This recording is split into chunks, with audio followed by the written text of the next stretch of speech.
राधे राधे, नमस्ते, सत श्री अकाल, आदाब। कैसे हैं आप सभी लोग? मैं उम्मीद करती हूँ आप सभी लोग बहुत अच्छे होंगे, स्वस्थ होंगे, मस्त होंगे और बहुत अच्छे से अपनी स्टडीज पर फोकस कर रहे होंगे। चलिए, हमने कल पढ़ा था 34 चैप्टर, हमारा चौथा उच्च न्यायालय।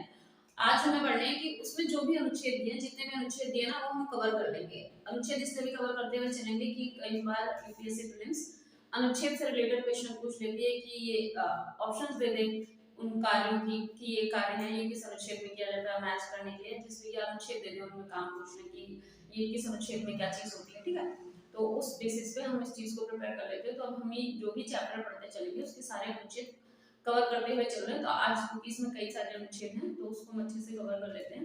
214 से लेकर 228 तक जितने भी हैं उनको पढ़ते हैं। तो अब चैप्टर तो नहीं है, चैप्टर तो हमने कल उच्च न्यायालय खत्म कर लिया था। हम हेडिंग डाल सकते हैं कि उच्च न्यायालय से संबंधित अनुच्छेद, है ना, हेडिंग डाल देते हैं उच्च न्यायालय से संबंधित अनुच्छेद।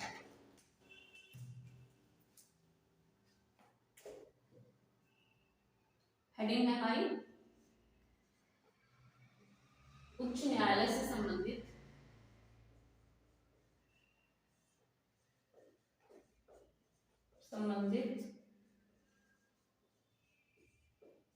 अनुच्छेद। Is it okay? कोई दिक्कत कोई परेशानी तो नहीं होगी? मेरे हिसाब से नहीं होनी चाहिए। ठीक, let me check first is it visible और नॉट। ऑलमोस्ट चलिए कोई बात नहीं, काम चला लेंगे इससे। अच्छा, उच्च न्यायालय से संबंधित अनुच्छेद है, यानी कि जो आपको पता है कि हाई कोर्ट उच्च न्यायालय दैट इज उच्च न्यायालय। तो अभी हम स्टार्ट करते हैं, सारे अनुच्छेद लिखते हैं, है ना।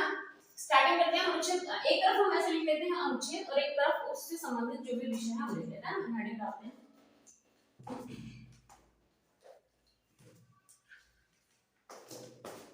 एक साइड आप लिख लेते हैं अनुच्छेद, है ना।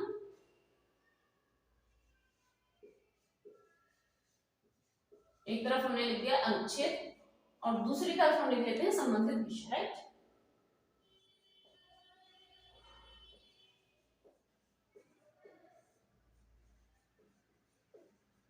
ठीक है, चलिए।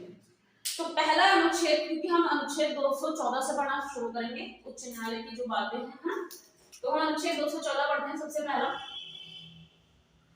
अनुच्छेद 214 किस लिए है कि राज्यों के लिए उच्च न्यायालय, यानी कि जो अनुच्छेद 214 है वो क्या कहता है कि हर राज्य के लिए एक उच्च न्यायालय होना चाहिए, है ना। कई शाखा उच्च न्यायालय भी है, यानी कि एक से अधिक राज्य हो या फिर उसमें संशासित क्षेत्र भी हो ना, उनके लिए एक ही न्यायालय है। पर राज्यों के लिए उच्च न्यायालय होने की जो सुविधा है वो किस अनुच्छेद में बताई गई है? वो बताई गई है अनुच्छेद 214 में। ठीक है, कि राज्य के लिए उच्च न्यायालय की जो व्यवस्था की गई है, जो आवश्यकता है, जो बनाया गया है उच्च न्यायालय, तो उसकी क्या कौन सा अनुच्छेद में आएगा कि राज्यों के लिए उच्च न्यायालय। ठीक है,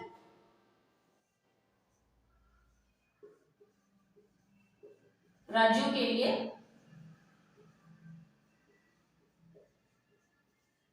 उच्च न्यायालय। ठीक है,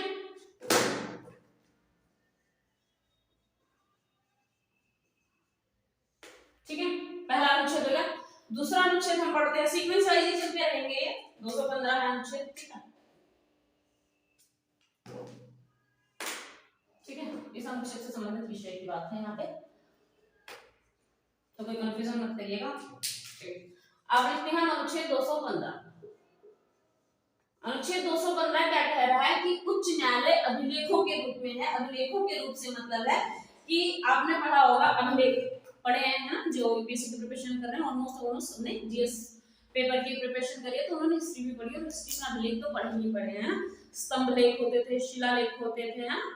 तो इनका क्या मतलब होता है? अभिलेख जो होते हैं वो ऐसी चीजें होती हैं, एक तरह से लिखी हुई चीजें, ऐसी दस्तावेज होते हैं। बेसिकली ये तो खैर जो अभिलेख होते हैं चट्टानों पे लिखी जाते थे, स्तंभ लेख होते थे, है ना। तो क्या होते हैं, ये कभी मिट नहीं सकते, है ना, इनको खत्म नहीं किया जा सकता है, इनको डिस्ट्रॉय नहीं किया जाता, और ये मान्य होते हैं, है ना। जो लिखी गई बातें ये सारी क्या होती हैं? खत्म ना करने वाली, यानी कि उसको हटाया नहीं जा सकता, उसको मिटाया नहीं जा सकता, उसको डिस्ट्रॉय नहीं किया जा सकता, उसको खराब नहीं किया जा सकता। तो अभिलेख है बड़े जैसे सम्राट उसके अशोक के, हाँ, चक्रवर्ती सम्राट अशोक, उनके बहुत सारे अभिलेख, उत्तर प्रदेश से कितने अभिलेख मिले हैं उनके ना, जेम्स प्रिंसेप ने उनकी अभिलेखों को वो करा था, ट्रांसलेट किया था। ठीक है, तो अभिलेख वही है। तो जो इन्होंने उच्च न्यायालय के लिए बात बोली है, उच्च न्यायालय अभिलेखों के रूप में है, यानी कि उच्च न्यायालय जो भी जैसे भी निर्णय देता है, फैसले करते हैं, तो पहली बात वो मान्य होते ही होते हैं, दूसरी बात उन पे कोई उंगली नहीं उठा सकता है ना, वो कायम रहते हैं, वो फैसले कायम रहते हैं और विजिबल भी रहते हैं, यानी कि सब लोगों को दिखते भी और सब लोगों को मान्य भी होते हैं, ठीक है। तो उसमें कोई छेड़छाड़ नहीं किया जा सकता, उसमें कोई कटौती नहीं की जा सकती है ना। एक वो अलग बात है कि उच्च न्यायालय के केस उच्चतम न्यायालय में जाते हैं, है ना, अपील, वो अपील और याचिका वाली बातें आ जाएंगी अलग, लेकिन अभिलेखों के रूप में, यानी कि ये बहुत मजबूती के साथ होते हैं, ठीक है, इनको मिटाना या खराब करना संभव नहीं है, ठीक है। तो उच्च न्यायालय कैसे है, उच्च न्यायालय अभिलेखों के रूप में।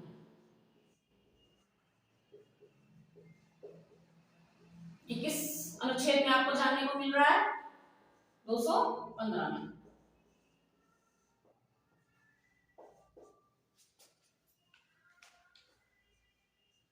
अभिलेखों के रूप में, ठीक है। कितना पूरा आ रहा है इसमें, ठीक है, हाँ बड़ा आ रहा है। इसको मैं थोड़ा और इधर भी कर सकती थी, इसमें थोड़ा स्पेस, चलिए जरूरत पड़ेगी तो कर देंगे, ठीक है। अनुच्छेद 216 लिखते हैं आप, सीक्वेंस वाइज हम थोड़ा इधर कर देते हैं क्योंकि स्पेस है उधर थोड़ा, 216 अनुच्छेद 216 क्या कहता है कि उच्च न्यायालय का गठन, यानी कि उच्च न्यायालय का गठन कैसे होगा, उच्च न्यायालय कैसी बनी है, क्या व्यवस्था है उसके अंतर्गत, ये सारी बातें जो है उच्च न्यायालय के गठन से संबंधित किस कौन से अनुच्छेद में बताया जाएगा, ये अनुच्छेद 216 में बताया जा रहा है। तो अनुच्छेद 216 हेडिंग लिखा आपने, उसके आगे क्या लिखेंगे, उच्च न्यायालय का गठन,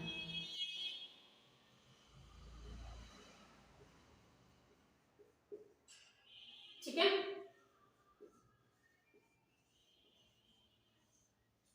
चलिए अनुच्छेद 217, जहां कुछ डिफिकल्ट लगेगा वहां पे रोक के थोड़ा सा और समझा देंगे, जहां तक समझ आता रहेगा वहां तक आसानी से लिख लेंगे, ठीक है।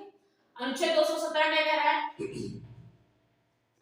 उच्च न्यायालय के न्यायाधीशों के लिए नियुक्ति तथा दशाएं, यानी कि जो उच्च न्यायालय है आपके, वहां के जो न्यायाधीश बनाए जाएंगे, वहां के न्यायाधीश जो नियुक्त करेंगे, तो वहां की न्यायाधीशों की नियुक्ति किन हालातों में कैसे होगी, वो होगा, उनकी दशाएं यानी कि उनकी योग्यताएं क्या होगी, है ना, कि क्या हालात ऐसे होंगे जब उनको वहां पे नियुक्त किया जाएगा। उच्च न्यायालय के न्यायाधीश की बात हो रही है, ये चार चैप्टर उच्च न्यायालय के विषय में जो अच्छे पढ़ेंगे हम, उच्च न्यायालय से ही संबंधित होंगे सारे के सारे, तो हमें यही पढ़ना है, इसमें उनकी दशाएं यानी कैसी उनकी योग्यताएं क्या होंगी, क्या हालात ऐसे होंगे जब उनको वहां का उच्च न्यायालय का न्यायाधीश बनाया जाएगा। तो अनुच्छेद 217 क्या कह रहा है, उच्च न्यायालय के न्यायाधीश के लिए नियुक्ति तथा दशाएं, ठीक है। न्यायालय के न्यायाधीश के लिए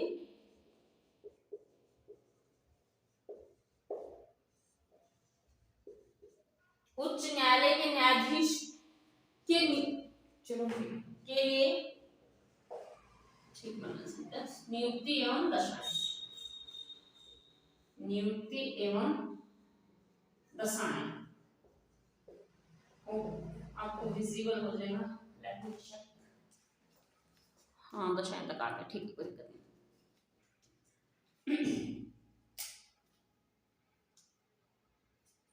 चलिए 218 अनुच्छेद 218 लिखते हैं, अनुच्छेद 200 उच्च न्यायालय के न्यायाधीश के लिए नियुक्ति और दशाएं, सब कुछ खास समझाने जैसा तो नहीं समझ लगा होगा ना। उच्च न्याय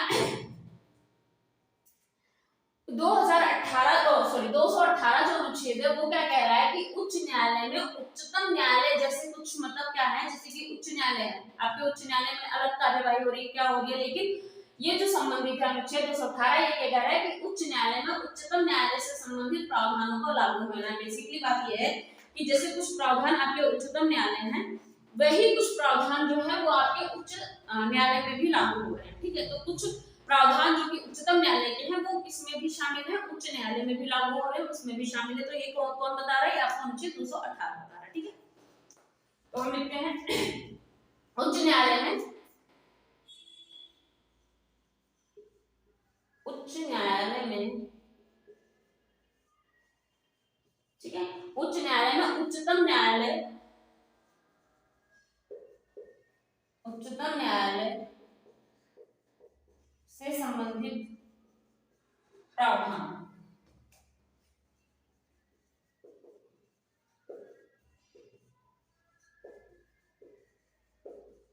ठीक है। उच्च न्यायालय में उच्चतम न्यायालय से संबंधित प्रावधान, ठीक है, यानी कि कुछ ऐसे प्रावधान भी हैं उच्च न्यायालय में जो कैसे हैं, किससे संबंधित है, जो आपके सुप्रीम कोर्ट यानी कि आपके उच्चतम न्यायालय है ना, उच्चतम न्यायालय इज सुप्रीम कोर्ट, उच्च न्यायालय इज आपका हाई कोर्ट, ठीक है। चलिए नेक्स्ट देखते हैं हम अनुच्छेद 219 है ना। अनुच्छेद 219 क्या कह रहा है कि उच्च न्यायालय के लिए न्यायाधीशों का शपथ ग्रहण, ठीक है, उच्च न्यायालय के लिए, ठीक है, उच्च न्यायालय में भी न्यायाधीश रखे जाते हैं, न्यायाधीश और भी होते हैं, चाहे सुप्रीम कोर्ट हो चाहे उच्च न्यायालय को, उच्च न्यायालय के लिए न्यायाधीश का शपथ ग्रहण, ठीक है।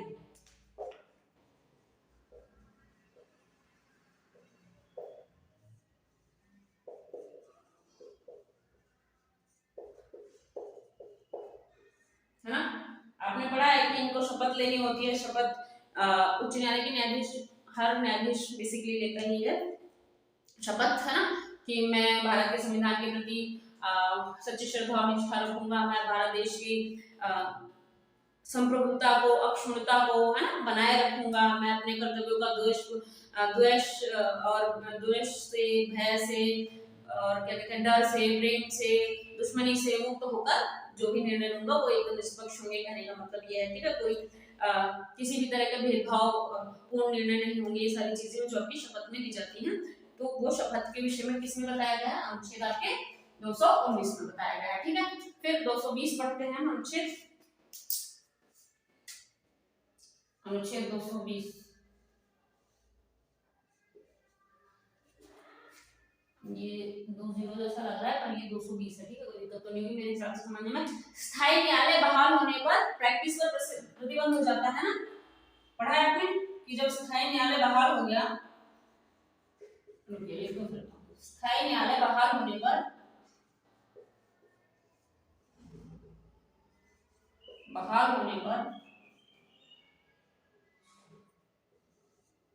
प्रैक्टिस पर प्रतिबंध, है ना।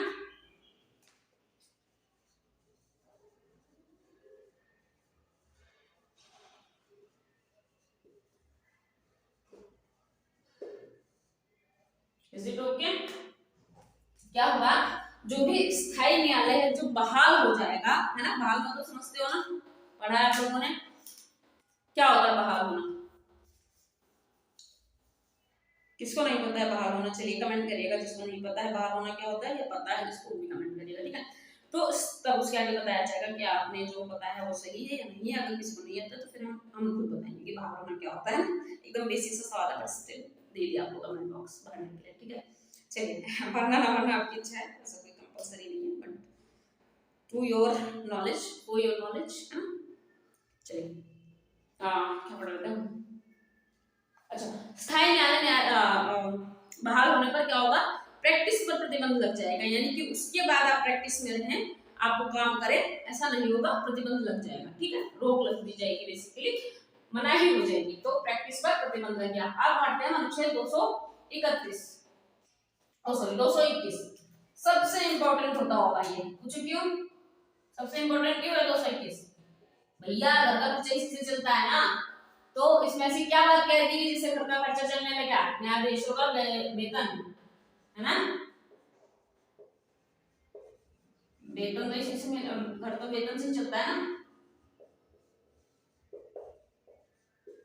वेतन आदि इसमें बताया गया है, जो आपको पता है कि न्यायाधीश की सैलरी कितनी है ना, जितनी भी है 2,80,000, 2,50,000, 2,28,000, 2,50,000 जो भी है न्यायाधीश की सैलरी, वो किसमें बताया गया है, वो आपके अनुच्छेद 221 में बताया गया है, यानी कि जो सैलरी वाला प्रोविजन है, जो बाकी और भी फैसिलिटीज मिलती हैं, आपको पता है कि उनको स्वास्थ्य सुविधाएं मिलती हैं, उनको टेलीफोन सुविधाएं मिलती हैं, उनको घर मिलता है, उनको यातायात के लिए चीजें मिलती हैं, तो ये सारी सुविधाएं क्या है, उनकी फैसिलिटी जो भी है, तो वेतन आदि जो बातें हैं ये सारी किसमें बताई गई है, अनुच्छेद 221 में बताई गई है, ठीक है। कोई दिक्कत, कोई परेशानी, कोई दुख, कोई दर्द, कोई तकलीफ मेरे हिसाब से नहीं होगी, होगी तो फिर बता दीजिएगा, ठीक है।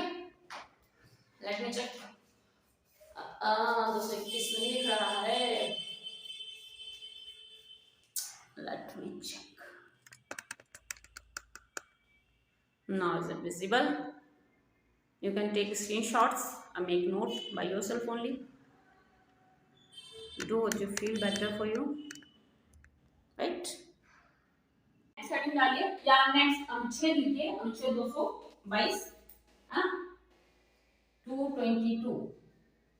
अच्छा आपको ये बात तो हम पढ़ा चुके हैं ना, जब उच्च न्यायालय चैप्टर पढ़ाया था कि जो एक न्यायाधीश होता है वो एक उच्च न्यायालय से दूसरे उच्च न्यायालय में भी ट्रांसफर किया जा सकता है। ये भी बताया था उसके साथ कि कोई नेगेटिविटी नहीं जुड़ी है उस बात के साथ कि उसको एज पनिशमेंट वहां पे भेज दिया गया नहीं। किसी भी रीजन से अगर लग रहा है कि यहाँ पे कार्य बहुत ज्यादा है, काम बहुत ज्यादा है वहाँ पे के ना, और वहाँ पे न्यायाधीशों की कम है, वहाँ पे न्यायाधीश कम है ना, फैसिलिटीज कम हो पा रही है, केस बहुत ज्यादा है, सपोज हमारी आम भाषा में है ना, यानी कि वहाँ पे काम ज्यादा है, पेंडिंग पड़ा हुआ है वहाँ पे है ना, सुलभ रूप से सही रूप से सुचारू रूप से काम वहाँ पे नहीं हो पा रहा है, तो ऐसा क्या होगा फिर वहाँ पे और न्यायाधीशों की नियुक्ति करनी जरूरी हो जाती है। तो ऐसे में क्या होगा, अगर कहीं उनको लग रहा था तो उच्च न्यायालय से उच्च न्यायालय दूसरे उच्च न्यायालय में क्या होता है, न्यायाधीशों का ट्रांसफर यानी कि स्थानांतरण हो जाता है, ठीक कर दिया जाता है। तो अनुच्छेद 222 क्या कह रहा है कि न्यायाधीश एक उच्च न्यायालय से दूसरे उच्च न्यायालय में स्थानांतरित होते हैं, है ना। न्यायाधीश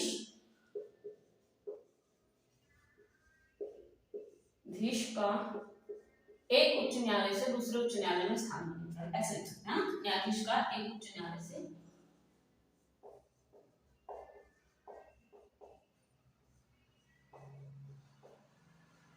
दूसरे उच्च न्यायालय में स्थानांतरण, राइट।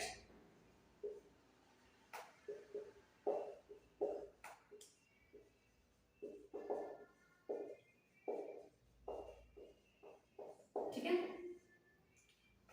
समझ आ गया होगा मेरे हिसाब से, कोई आपको डिफिकल्टी या दिक्कत नहीं फेस करनी पड़ी होगी। चलिए इसके बाद देखते हैं, सीक्वेंस वाइज हम लिख रहे हैं तो कोई दिक्कत नहीं होगी। तो है अनुच्छेद 223, अनुच्छेद 223 क्या कह रहा है कि कार्यवाहक 222, अच्छा 24 में आएगा, 24 ए जो 224 होगा ना उसमें 24 ही आएगा, 23 तक तो नहीं है कोई एबीसी है ना, खाली सिंगल सिंगल है। 223 कार्यवाहक मुख्य न्यायाधीश की नियुक्ति है, जो आपका अनुच्छेद 223 है क्या कह रहा है, कार्यवाहक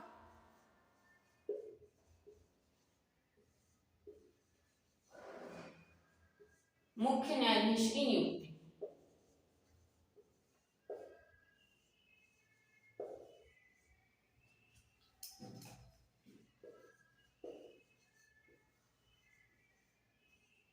कार्यवाहक मुख्य न्यायाधीश की नियुक्ति की बात कही गई है अनुच्छेद 223 में, यानी कि मुख्य न्यायाधीश तो कई होते हैं, आपको पता होगा, बेंच भी होती है ना, पीठ होती है, जैसे पीठ बोलते हैं, उसमें 3 लोगों की, 7 लोगों की, 5 लोगों की, ऐसी ऐसी बेंच होती है, राइट। तो मुख्य न्यायाधीश कार्यवाहक रूप में है ना, जो वहां पे निर्णय करेंगे, जो फैसले करेंगे, जो सुनेंगे, ये सारे जो न्यायाधीश जो उस समय होंगे, उन न्यायाधीश की नियुक्ति किस अनुच्छेद के तहत हो रही है, तो दैट इज अनुच्छेद 223 यानी कि आर्टिकल 223, ठीक है। फॉरवर्ड आपके कार्यवाहक मुख्य न्यायाधीश की नियुक्ति के लिए अनुच्छेद 223, ठीक है।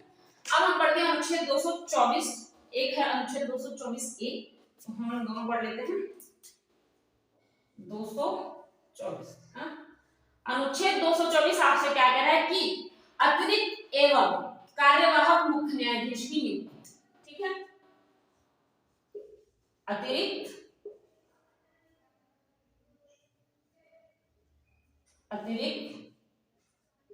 एवं कार्यवाहक मुख्य न्यायाधीश की नियुक्ति।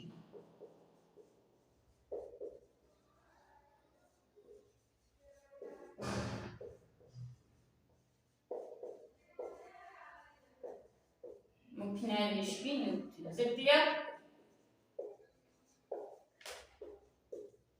ठीक है, आ रहा है समझ में। अतिरिक्त एवं कार्यवाहक मुख्य न्यायाधीश की नियुक्ति कौन से अनुच्छेद के तहत हो रहा है, यह अनुच्छेद 224 के तहत हो रहा है। कुछ और भी न्यायाधीश, इसका ये मतलब है कुछ और न्यायाधीश और कार्यवाहक मुख्य न्यायाधीश तो नहीं है इसमें, प्लस कुछ और न्यायाधीश, अतिरिक्त न्यायाधीश, इसके अलावा भी कुछ न्यायाधीशों की नियुक्ति कौन से अनुच्छेद के तहत हो सकती है, अनुच्छेद 224 के तहत। तो कोई दिक्कत और परेशानी मत फेस करना, इसमें कंफ्यूजन होके कि एक अतिरिक्त मतलब कौन आ गया, क्या आ गया, कैसे आ गया, ऐसा कुछ नहीं है, बाउंडर सा। चलिए 224 A, we have another article in 224 है ना, वो क्या है 224 ए, उच्च न्यायालयों में सेवानिवृत्त न्यायाधीशों की नियुक्ति है ना। उच्च न्यायालयों में सेवानिवृत्त यानी कि वो लोग जिनकी जॉब का कार्यकाल समाप्त हो चुका है, पेंशन ले रहे हैं, सेवानिवृत्त न्यायाधीशों की नियुक्ति। हमें इस चीज को समझने या पढ़ने में कोई दिक्कत नहीं हो रही होगी, क्योंकि हमने ऑलरेडी ये चैप्टर पढ़ा हुआ है, तो ऑलमोस्ट ये सारी चीजें कैप्चर्ड हैं। और हमें यहाँ पे क्या करना है, हमें यहाँ पे बस याद करना है कि कौन अनुच्छेद किसके लिए, ठीक है, और कुछ खास बातें नहीं करनी। चलिए, तो उच्च न्यायालयों में सेवानिवृत्त न्यायाधीशों की नियुक्ति से क्या मतलब है, 224 ए है ना, कैपिटल ए। तो उसमें एक बात कही गई है, वो क्या है कि जैसे जो सेवानिवृत्त हो जाते हैं, है ना, जो कि अपना कार्यकाल पूरा हो गया है, जैसे वो 62 वर्ष के हो गए हैं, आप उनका खुद का एज की वजह से हो गया है, उनके जो भी कार्यकाल था जैसे भी समाप्त हुआ है, तो उनका कार्य वो सेवानिवृत्त हो चुके हैं, बेसिकली वो घर पे बैठे हैं, पेंशन ले रहे हैं, जो भी उनका आगे प्रोसीजर जो मन कर रहा है वो कर रहे हैं, घर पे बैठे से हम ऐसे बोल सकते हैं, घर पे बैठे कुछ भी कर रहे हो अपने अनुसार, बट बेसिकली उनकी नौकरी का समय खत्म हो चुका है, ठीक है। तो हमने ये भी पढ़ा था कि जो उनकी नियुक्ति हो सकती है जब उनको लगता है कि किसी भी विषय के चलते उनकी नियुक्ति हो सकती है, जैसे कि ज्यादातर अगर उनको ये लगता है कि कामकाज की प्रणाली जो है वो बहुत स्लो चल रही है, या उनकी जरूरत है किसी भी विषय में, उनकी ज्यादा हम वो समझ पा रहे हैं कि वो ज्यादा सही से इस चीज को बता पाएंगे, समझा पाएंगे, निर्णय ले पाएंगे, सुन पाएंगे, समझ पाएंगे, समझा पाएंगे, सारी चीजें। तो ऐसे हालात में या फिर उनको यही लग रहा है कि हमारे पास समय कम है, हमारे पास काम ज्यादा है और हमें कुछ काम करवाने हैं जो जरूरी है, या थोड़ा स्मूथली चलने लग जाए काम, है, तो उन सब सिचुएशंस के लिए उन्हें नियुक्ति करनी होती है, तो सेवानिवृत्त न्यायाधीशों की भी नियुक्ति हो जाती है ऐसे में, ठीक है। तो उच्च न्यायालय में सेवानिवृत्त न्यायाधीश की नियुक्ति कौन से अनुच्छेद के तहत आ गया, 224 ए, ठीक है। अब हम लिखते हैं अनुच्छेद 225, है ना। अनुच्छेद 225 आपसे कहेगा कि भाई उच्च न्यायालयों का क्षेत्राधिकार, यानी कि उच्च न्यायालय का क्षेत्राधिकार कितना है, कितने अधिकार मिले हैं उसके क्षेत्र में, उसके क्षेत्राधिकार में क्या क्या आ रहा है, ये सारी चीजें कहाँ आएंगी, ये सारी अनुच्छेद 25 में उच्च न्यायालयों का क्षेत्राधिकार, ठीक है।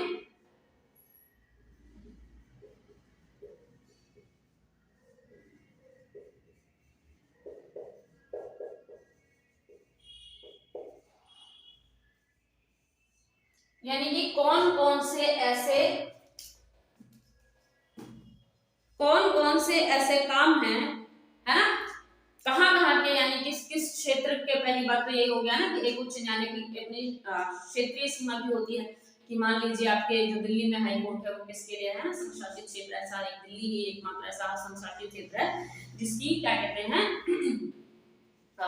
एक अपनी पर्सनल, मतलब एक अलग उच्च न्यायालय है, वरना जो संघ शासित क्षेत्र है वो कैसे है, वो साझा में है, यानी कि 2 संघ शासित प्रदेश हो गए और उनके लिए एक उच्च न्यायालय हो गया, है ना। एज यू नो कि 28 राज्य 28 संघ शासित प्रदेश, but we have only 25 high courts, right. तो ये क्या समझ आ रहा है कि कुछ तो ऐसे हैं जनरली जो संघ शासित क्षेत्र है वो साझा में ही है, यानी कि चाहे वो एक दो संघ शासित क्षेत्र के लिए हो एक उच्च न्यायालय, या फिर एक से अधिक राज्य और संघ शासित प्रदेश के लिए, जैसे भी समझो, तो साझा में न्यायालय में, ठीक है। तो 225 क्या कह रहा है, उच्च न्यायालय का क्षेत्राधिकार बता रहा है बेसिकली कि उसके अंतर्गत कि क्या क्षेत्र है, उस उच्च न्यायालय के अंदर कौन कौन से क्षेत्राधिकार हैं, क्या उसके अधिकार हैं, किस हद तक हैं, ये सारी बातें वहां पता चलेगी आपको अनुच्छेद 225 में। चलिए 226 लिख लेते हैं हम। अभी तो फिलहाल लिखा है एक और अनुच्छेद, अभी इतने में और आ जाएगा मेरे हिसाब से, है ना। अनुच्छेद 226, ठीक है, वो क्या कह रहा है, अनुच्छेद 226 कह रहा है, आपने पहले भी सुना है और पढ़ा भी है कि याचिकाएं जारी करने की शक्तियां होती है ना। तो उच्च न्यायालय के पास भी है, क्या है, याचिकाएं जारी करने की शक्तियां।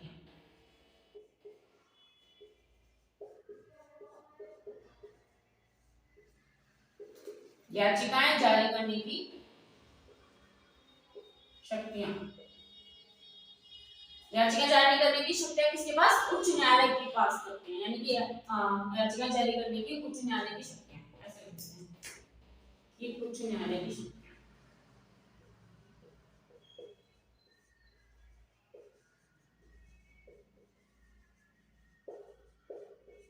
ठीक है, याचिकाएं आपने पढ़ी है ना, कि कई विषय बने हुए हैं, कई फॉर्म बने हुए हैं याचिकाएं जारी करने के लिए, है ना, किस कौन सी याचिकाएं किसके तहत आ सकती हैं, ऐसे कई विषय हैं, कई फॉर्म बने हुए हैं जिनके अंतर्गत होता है कि ये वाले विषय इस वाले में आएंगे, ये वाले विषय इस वाले में आएंगे, उनके लिए याचिका जारी कर दी जाती है। तो उच्च न्यायालय के पास याचिका जारी करने की शक्ति है। Is it clear? मेरे हिसाब से आपको क्लियर हो गया, नहीं होता है प्लीज कमेंट में, आई रिजॉल्व दैट। बट अभी आपको समझ आ जाना चाहिए कि हमारे अनुच्छेद 226 क्या कह रहा है। आपका अनुच्छेद 226 कह रहा है कि याचिकाएं जारी करने की उच्च न्यायालय की शक्तियां, यानी कि उच्च न्यायालय के पास आपको याचिकाएं जारी करने की शक्तियां हैं। ठीक है, आगे समझ में। अब इसको चेंज करते हैं, दो चार अनुच्छेद दिख रहे हैं जो कि डिस्प्ले आपके कंफर्टेबल आपको दिखता है। कई लोगों को इशू आता है कि क्लियरिटी दिख नहीं रही है। ठीक है, चलिए हेडिंग डालिए, हेडिंग के अंदर अनुच्छेद लिखिए 226 ए, हाँ 226 हम लिख चुके हैं, हम लिखेंगे 226 ए, है ना। 226 ए हम 226 पढ़ लिया हमने, अब पढ़ेंगे 226 ए। ये क्या कह रहा है कि अनुच्छेद 226 के तहत केंद्रीय अधिनियमों की संवैधानिक वैधता पर विचार नहीं किया। देखिए 226 अधिनियम जो था उसके 226 अनुच्छेद में जो भी बातें कही गई है की गई है उसके बारे में अनुच्छेद 226 ये क्या कह रहा है कि जो भी केंद्रीय अधिनियम बनाए गए हैं, जो भी अधिनियम है, इन पर प्रश्न नहीं किया जा सकता। बेसिकली ये बात कही गई है कि इन पर कोई प्रश्न नहीं किया जा सकता है या कोई प्रश्नवाचक चिन्ह नहीं लगाया जा सकता है, कोई क्वेश्चनेबल नहीं है ये, है ना। तो ये किस लिए नहीं है, ये कैसे नहीं है, ये जो अनुच्छेद है ये इनको इस बात के लिए प्रोटेक्शन प्रोवाइड करा है एक तरह से कि भाई ये चीज उन्होंने मना कर दी, नहीं ये नहीं होगा। ठीक है, सिंपल सी बात है। यानी कि अगर कोई ऐसे प्रस्ताव आते हैं जिसमें इससे संबंधित कोई प्रश्न वो करना चाहते हैं, किसी निर्णय पर या जो भी चीजें हैं फैसला अगर प्रश्न करना चाहते हैं बेसिकली, तो वो क्या कर दिया जाएगा, वो निरस्त हो जाएगा। ठीक है, उसका कोई मान्य नहीं रहेगा, वो उसकी कोई मान्यता नहीं रहेगी, सिंपल सी बात है। ठीक है, वो अनुच्छेद 26 ये कह रहा है कि 226 के तहत, हाँ 226 के तहत, इससे पहले हमने 226 पढ़ा ना, तो 226 के तहत केंद्रीय अधिनियमों की, है ना, केंद्रीय अधिनियमों की, ठीक है, 226 के तहत केंद्रीय अधिनियमों की संवैधानिक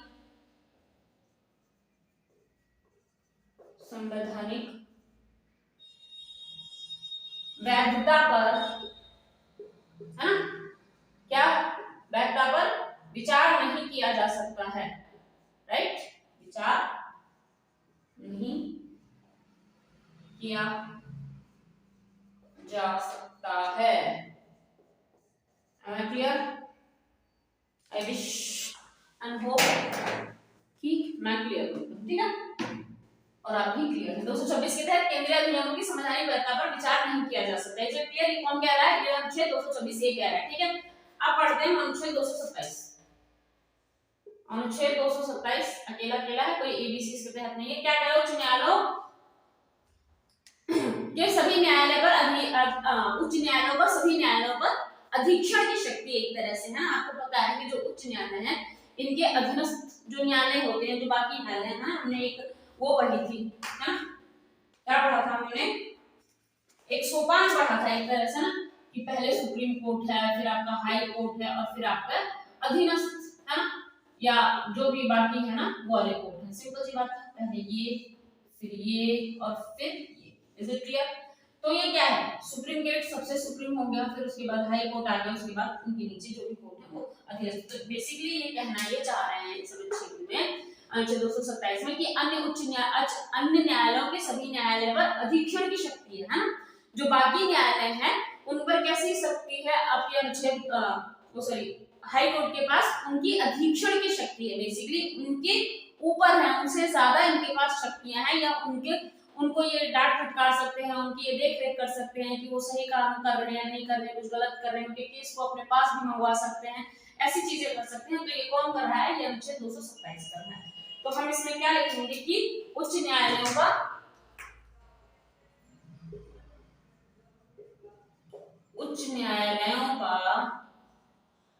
ठीक है, सभी न्यायालयों पर अधीक्षण की शक्ति,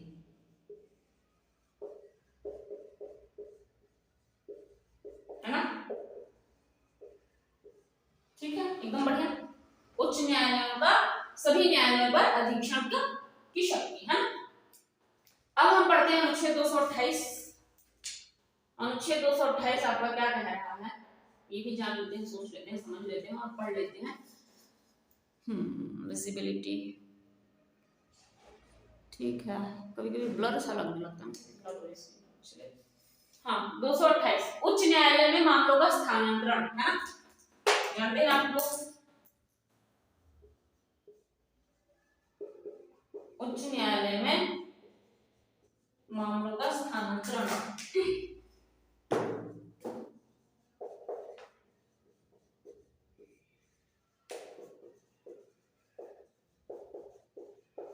यानी कि एक कोई भी केस, मान लीजिए केस चल रहा है, उस केस के बारे में बात हो रही है, वही मामला, वही जो केस है वही मामला है, ठीक है। केस इज ट्रीटेड लाइक मामला है, तो वो केस को किसी और उच्च न्यायालय में ट्रांसफर करने की शक्तियां हैं, या जो भी प्रोविजंस हैं वो कौन बता रहा है, वो 228 बता रहा है। यानी कि एक उच्च न्यायालय में चलने वाला मामला दूसरे उच्च न्यायालय में ट्रांसफर किया जा सकता है और कराया जा सकता है, सिंपल सी बात, रीजन कुछ भी हो, लेकिन ये है प्रोविजन की 228 अनुच्छेद जो है वो ये कहेगा कि एक उच्च न्यायालय में जो मामला चल रहा है वो दूसरे उच्च न्यायालय में जा सकता है, किसी कोई भी रीजन हो सकता है जिसकी वजह से वो इधर-उधर हुआ। तो ऐसी शक्तियां हैं, मतलब ऐसे प्रोविजंस हैं कि एक चीज हो सकती है, ऐसा नहीं है कि भाई नामुमकिन बात है, ऐसा नहीं होता है, ठीक है, ऐसा होता है, ठीक है। चलिए अब हम पढ़ते हैं अनुच्छेद 228 ए। यहाँ पे हमने जितने भी अनुच्छेद पढ़े उसमें 3 अनुच्छेद ऐसे मिले हैं आपको जिसमें ए भी है, यानी कि जो भी अनुच्छेद है उसके साथ वो मतलब ए भी है साथ में, ठीक है। तो ये क्या कह रहा है, राज्य अधिनियमों की संवैधानिक वैधता का प्रश्न, राज्य अधिनियमों, ठीक है, 28 ए मैं लिखना भूल गई थी, राज्य अधिनियमों की संवैधानिक वैधता का प्रश्न, अधिनियमों की संवैधानिक वैधता पर प्रश्न, है ना, क्या मतलब समझ आ रहा है। राज्य अधिनियमों की वैधानिक संवैधानिक वैधता से संबंधित प्रश्नों के पर प्रश्न है ना बेसिकली। तो क्या ये अभी हमने पढ़ लिया कि भाई ये जो है ये क्वेश्चनेबल होते ही नहीं है, यानी कि निरस्त है, हम निरस्त लिख सकते हैं बगल में इसके, भाई जी ये निरस्त, हम पढ़ चुके हैं कि इनकी वैधता पर ना शक किया जा सकता है, ना क्वेश्चन किया जा सकता है, नहीं क्वेश्चनेबल, ठीक है। कुछ ऐसी शक्तियां हैं इनके पास जो अनुच्छेद 228 है उनको इस लायक बनाता है, इतना सक्षम बनाता है कि भाई इनकी वैधता पर के संवैधानिक वैधता पर है ना कोई आप किसी तरह का क्वेश्चन नहीं कर सकते हो, ये इस बात के लिए आंसरेबल नहीं होंगे।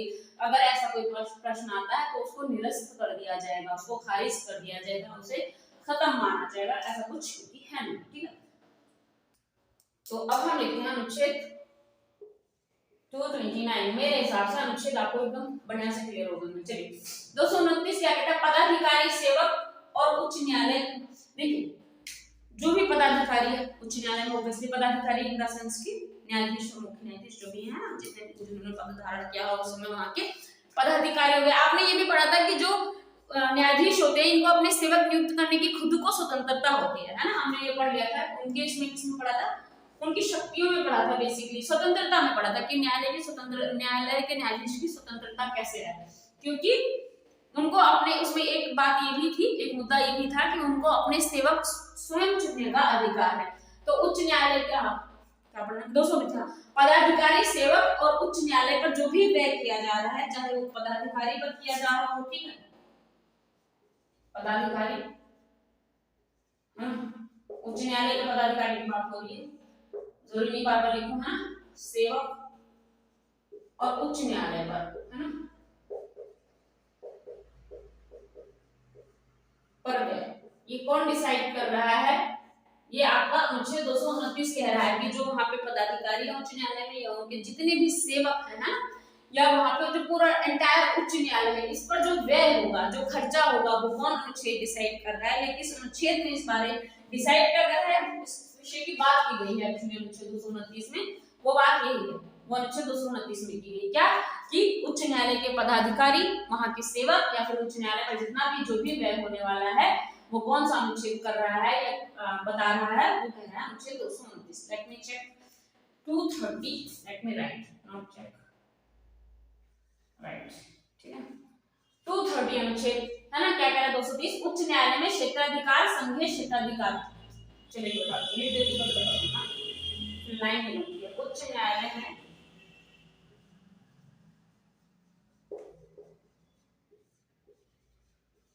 कॉपी में लिख रहे होते हैं तब थोड़ा सोच सोच के लिख लेते हैं, पढ़ाते वक्त एकदम से सोचना नहीं, थोड़ा लाइन ना इसी लाइन बनती नहीं, क्या लिखना चाहिए। उच्च न्यायालय में क्षेत्राधिकार,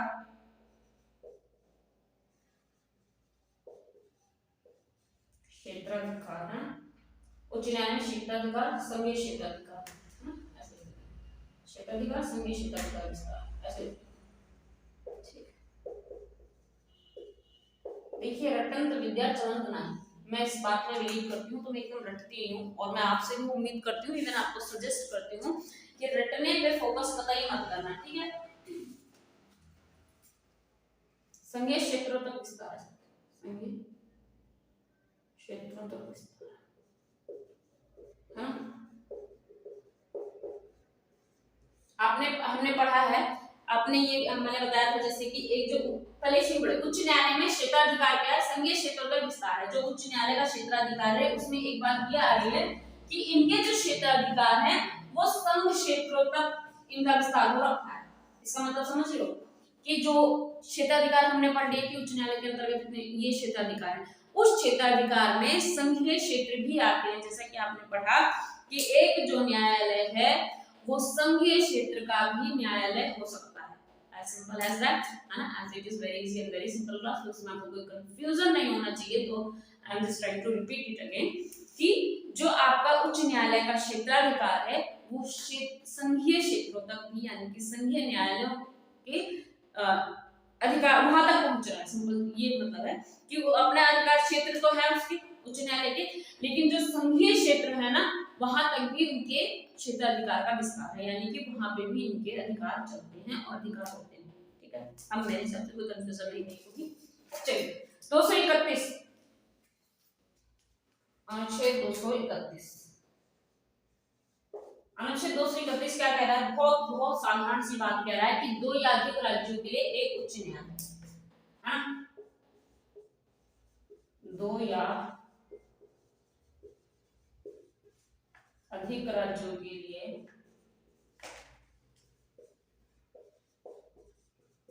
एक उच्च न्यायालय, है ना।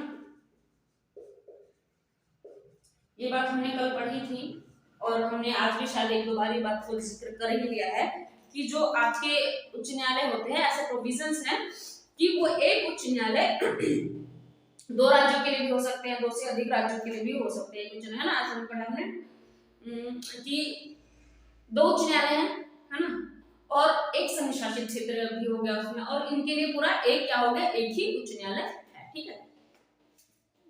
और कुछ हम जो बोल रहे हैं, एक ही अनुच्छेद बचा है मेरे हिसाब से, और कुछ नहीं बचा, सब हमें आ रहा है 232। 232 में क्या करोगे भाई, हम करेंगे नहीं जी, व्याख्या है, ठीक है। अनुच्छेद 232 व्याख्या, व्याख्या क्या होगी, कैसी व्याख्या, निरस्त, है ना। अनुच्छेद 232 व्याख्या कैसी व्याख्या, निरस्त, ठीक है।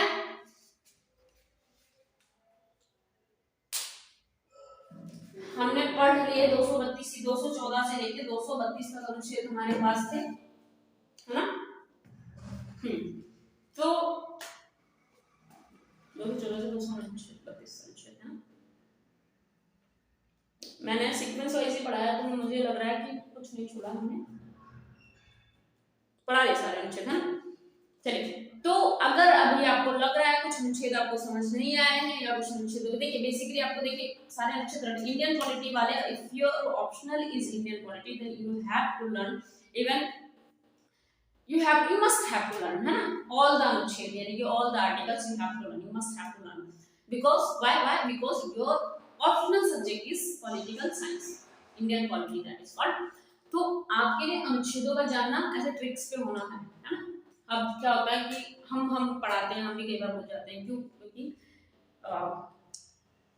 टच में ना हो जब तो चीजें भूल जाती हैं, फिर क्या होता है, हमें एक बार रिमाइंड कराना पड़ता है। तो सोचिए आपको तो बहुत सारे हम जो टीचर्स होते हैं वो एक स्पेसिफिक सब्जेक्ट के टीचर होते हैं ना, बट जो स्टूडेंट होते हैं उनको सारे ही सब्जेक्ट पढ़ने होते हैं। तो दैट इज मस्ट कि आपको बहुत अच्छे से पढ़ना है, आपसे कई बार पढ़ना है, कई चीजों को कई बार पढ़ना है। देखिए कुछ चीज समझने की होंगी, रटत विद्या चलत नहीं, that is my dialogue, but कुछ चीजें आपको रटने जैसी होंगी। अब अनुच्छेद में क्या सोचोगे आप, आपको रटना ही पड़ेगा। 227 क्या कह रहा है, ये कह रहा है, 228 क्या कह रहा है, ये कह रहा है, 232 क्या कह रहा है, व्याख्या कर रहा है, 227 क्या कह रहा है, जो भी कह रहा है ना, 24 इतने 214 से लेकर 232 तक अनुच्छेद है, उनमें 224 के साथ ए है, 226 के साथ ए है और 228 के साथ ए है। ठीक है, ये रिमेंबर रखना। बाकी किसी में भी ए बी सी का ऐसा कोई प्रोविजन है नहीं, 224 ए है, 226 ए है, 228 ए है। चलिए मेरे हिसाब से आपको सब कुछ समझ आ गया। और रिपब्लिक डे का आप लोगों का कैसा गया, होप कि आपने कुछ अपने मन में सच्ची श्रद्धा और विश्वास बढ़े होंगे देश के प्रति, लोगों के प्रति। हाँ, तो खुश रहिए, मजे करिए, बहुत अच्छे से पढ़ाई करिए। चलते हैं, मिलते हैं फिर कल अगली क्लास में। धन्यवाद, थैंक यू, शुक्रिया, खुश रहिए।